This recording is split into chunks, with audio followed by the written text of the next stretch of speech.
Il y a un tremblement de terre? Il est 16h53 quand la terre commence à trembler mardi à 15 km de la capitale. Au-dessus de Port-au-Prince, un épais nuage de poussière s'élève des ruines.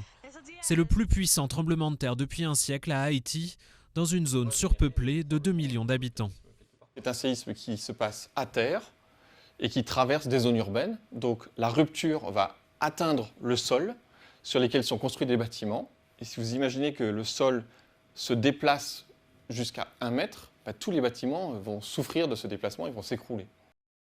La ville est détruite. Des bâtiments écroulés empêchent les secours de circuler.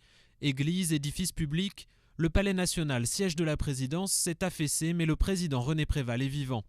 Le quartier général de la mission des Nations Unies dans l'île s'est lui aussi effondré. Son chef, le Tunisien Idi Hanabi, serait mort selon les autorités françaises. En plein chaos, les autorités n'ont encore établi aucun bilan. Mais l'ONU craint déjà des centaines de morts. L'aide internationale s'organise, des États-Unis, du Venezuela, de la France, des avions chargés de secouristes devraient arriver dans la journée de mercredi.